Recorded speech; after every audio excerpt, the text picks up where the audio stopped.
Eu queria perguntar para o Sérgio se algum outro livro, né, a gente conhece aí, enfim, há alguns livros que procuram criar uma realidade distópica ou retratar, nas mais diferentes sociedades, e abordando temas dos mais distintos. Né? O 1984, naturalmente, é um livro que constrói um mundo paralelo, uma visão distópica.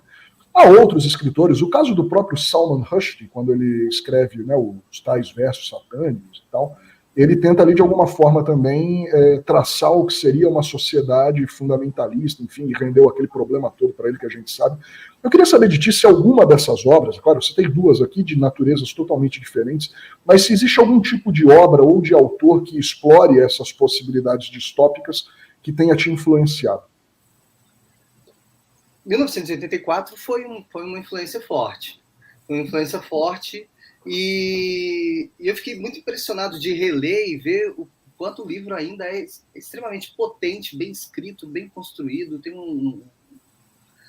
e de uma forma muito chocante, atual. Né? Agora, não sei se... no campo das distopias, eu acho que não foi bem onde eu fui beber, mas eu fui muito influenciado nessa concepção da ideia do livro pelo Noturno do Chile, do Roberto Bolanho, onde ele narra um religioso, né, que tem aspirações literárias, que foi crítico, e foi um colaborador da extrema-direita. E, no fim da vida, ele está em diálogo ali com o jovem, né, que ele foi, e é uma espécie de acerto de contas com a consciência dele. Né? Nos Farsantes, o personagem principal, apesar dele ser um cínico todo o tempo, ele é confrontado também com as escolhas que ele fez que o levaram àquela situação. Ele vem de uma família, esse personagem, o Paulo Byron, como muitos influenciadores de extrema-direita, ele não se chama Paulo Byron, ele se chama Paulo Rezende, mas ele achou mais confuso se chamar Paulo Byron. E aí ele se deu... Esse Byron tem alguma relação com o Lord Byron? Com o Lord Byron, com o poeta. E ele vem de uma família em que o pai foi um militante do movimento estudantil nos anos 60.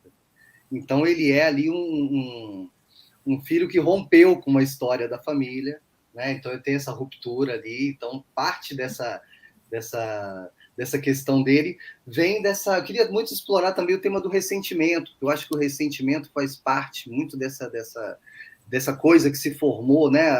Acho que a extrema-direita surfou muito no ressentimento. E aí o Paulo Byron é um personagem ressentido, que viu ali uma oportunidade de se dar bem, mas, ao mesmo tempo, renegar um espaço onde ele se achava pouco prestigiado, se achava desvalorizado. Então, tem essa... É um personagem que tem essas complexidades. Ele tem uma questão familiar, ao mesmo tempo em que ele tem essa vontade de ascender socialmente, custe o que custar. E aí ele encontra esse caminho, né? que é o que a gente percorre com ele. Mas, voltando à sua pergunta, assim, um pouco do 1984, sim, um pouco do Roberto Bolanho, do Noturno do Chile. Eu pego carona nesse tema do ressentimento. O Bolsonaro ele é fruto desse ressentimento em boa medida, e é fruto de um conceito do Freud que é muito conhecido, que é o conceito do narcisismo das pequenas diferenças, que o Freud cunhou lá na psicologia do ego, enfim.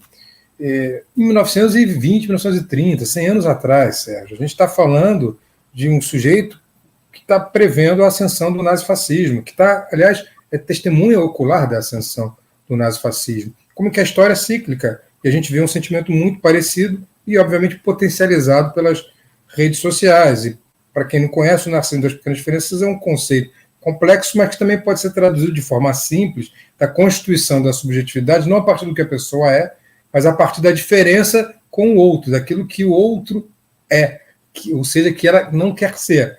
Um exemplo disso, eu acho que está muito bem identificado, um dos melhores filmes que eu vi no Brasil nos últimos anos, que é A Que Horas Ela Volta, em que a Regina Casé faz uma personagem, que é uma empregada doméstica, cuja filha volta, né, e passa para a faculdade que o filho do patrão não passa.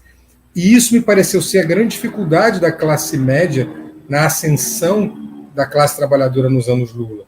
É de ver seu filho na mesma faculdade que o filho da empregada. É de dividir o aeroporto com a empregada.